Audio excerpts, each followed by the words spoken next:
بسم اللہ الرحمن الرحیم۔ السلام علیکم ورحمۃ اللہ وبرکاتہ۔ ایک درویش دور اندیش دنیا سے منہ موڑ کر اپنے مالک سے ناطہ جوڑ کر دشوار گزار پہاڑیوں میں رہا کرتا تھا۔ تنے تنہا عبادت الہی کی خوشبو میں دن رات مست رہتا اور دنیا پرست لوگوں کے نفس کی بدبو سے پریشان دماغ ہو جاتا۔ جنگل میں ہزارہ درخت پھلوں اور میووں کے تھے۔ اس درویش خدا مست کی خوراک یہی جنگلی پھل اور میوے تھے۔ ان چیزوں کے علاوہ اور کچھ نہیں کھاتا تھا۔ ایک دن بیٹھے بٹھائے نہ جانے کیا خیال آیا کہ خدا سے ایک عجیب و غریب عہد کر بیٹھا کہ اے میرے اللہ، میں آئندہ ان درختوں سے نہ خود میوہ توڑوں گا، نہ کسی اور کو کہوں گا کہ مجھے پھل توڑ کے دے۔ میں وہ پھل نہ کھاؤں گا جسے ڈالیاں زمین سے اونچا رکھیں۔ میں وہ پھل اور میوہ کھاؤں گا جو ہوا کے جھونکوں سے خود جھڑ کر زمین پر آن گرے۔ غرض اس طرح کا عہد اس مرد درویش نے خدا سے کر لیا اور مدتوں اس پر قائم رہا۔ ایک دفعہ قدرت خدا کی کہ 5 دن گزر گئے، کسی درخت سے کوئی پھل نہ گرا۔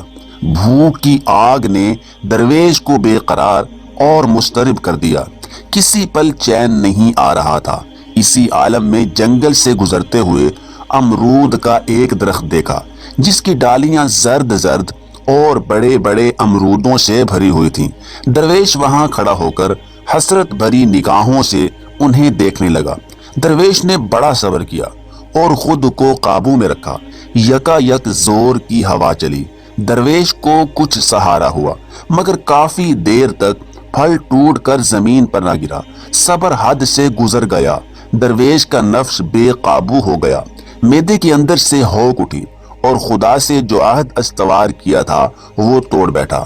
فوراً ہاتھ بڑھا کر امرود توڑ لیا اور پیٹ کی آگ بجھا لی۔ عہد ٹوٹ گیا۔ غیرت خداوندی حرکت میں آئی۔ ان دشوار گزار پہاڑوں میں چوروں اور قزاقوں کا ایک گروہ آ گیا۔ راتوں کو وہ گروہ شہروں اور بستیوں میں جا کر لوٹتا اور دن کو واپس آ کر وہاں رہتا۔ کوتوال کو ان قزاقوں کے بارے میں اطلاع ہو گئی۔ کوتوال نے سپاہیوں کی ایک بڑی جماعت بھیجی۔ انہوں نے اس پہاڑی اور جنگل کا گھیراؤ کر لیا۔ اس درویش کا مسکن بھی قریب ہی تھا۔ سپاہیوں نے تمام چوروں کو گرفتار کر لیا۔ درویش کو بھی ان کا ساتھی سمجھ کر پکڑ لیا۔ کوتوال نے حکم دیا، انہیں جیل میں بند کر دو۔ چند دنوں کے بعد عدالت میں مقدمہ پیش ہوا۔ بعد میں یہ فرمان جاری ہوا کہ ہر ایک کا بایاں پاؤں اور دایاں ہاتھ کاٹ دیا جائے۔ جلاد نے کوتوال کا حکم ملتے ہی تلوار چلانی شروع کر دی۔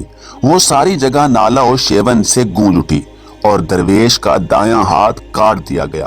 جلاد ان کا بایاں پاؤں کاٹنے کے لیے تیار ہو رہا تھا کہ یکا یک ایک گھڑ سوار تیزی سے وہاں نمودار ہوا اور جلاد سے للکارا، ارے مردود، ذرا دھیان کر، یہ شخص بہت بڑا شیخ اور ابدال وقت ہے۔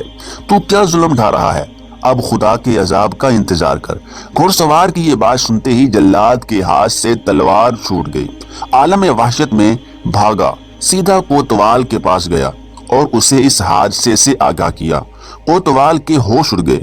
لرزاں و ترساں، برہنہ سر اور برہنہ پاؤں درویش کی خدمت میں ہاتھ باندھے حاضر ہوا اور عرض کرنے لگا، اے خدا کے مقبول بندے، مجھے خبر نہ تھی کہ آپ کون ہیں۔ میں نے آپ پر سخت زیادتی کی۔ لا علمی میں یہ خطا سرزد ہو گئی ہے۔ خدا کے لیے آپ ہمیں بخش دیجیے۔ درویش نے کہا، اس میں تمہارا کوئی قصور نہیں۔ جس گناہ کی پاداش میں میرا ہاتھ کاٹا گیا ہے اس کو میں جانتا ہوں۔ تجھے ان حالات کی کیا خبر؟ لہذا تم بے فکر رہو۔ لوگوں میں اب اس درویش کا نام ہتھ کٹا شیخ مشہور ہو گیا۔ ایک دفعہ ایک آدمی بے وقت اور بغیر اجازت لیے جھونپڑی میں گھس آیا۔ آگے کیا دیکھتا ہے کہ مرد قلندر اپنے دونوں ہاتھوں سے خرقہ درویشی میں پیوند لگا رہا ہے۔ اس نے حیرت سے کہا، حضرت، میں یہ کیا دیکھ رہا ہوں؟ آپ کے تو دونوں ہاتھ صحیح سلامت ہیں۔ لوگ خواہ مخواہ کہتے ہیں کہ آپ کا دایاں ہاتھ کٹا ہوا ہے۔ درویش نے کہا، او میری جان کے دشمن، تو جھونپڑی میں بغیر اجازت کیوں آ گیا؟ اس نے ندامت سے عرض کیا، حضرت، مجھے آپ کی زیارت کا بے حد اشتیاق تھا۔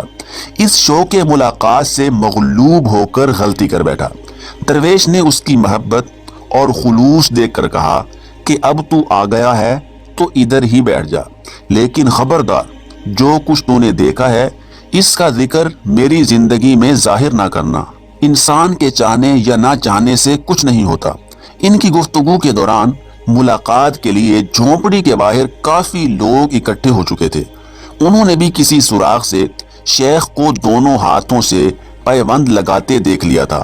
ان سب پر درویش کی کرامت کا راز کھل گیا۔ درویش نے دل میں کہا، اے میرے اللہ، اس حکمت سے تو ہی خوب آگاہ ہے۔ میں جتنا اس کو چھپانا چاہتا تھا اتنا ہی تو نے اسے ظاہر کر دیا ہے۔ اسی وقت درویش کو القاء ہوا، جب تیرا ہاتھ چوروں کے ساتھ کاٹا گیا تھا لوگوں کے دلوں میں تیرے بارے میں غلط فہمی پیدا ہو گئی تھی۔ وہ خیال کرنے لگے کہ تو مکر و فریب کا جال بچھائے بیٹھا ہے۔ یہ بات ہمیں پسند نہیں کہ یہ لوگ بدنصیبی اور گمراہی میں گرفتار ہوں اور اللہ والوں کے بارے میں بدگمانی رکھیں، اس لیے ہم نے تیری یہ کرامت سب پر ظاہر کر دی۔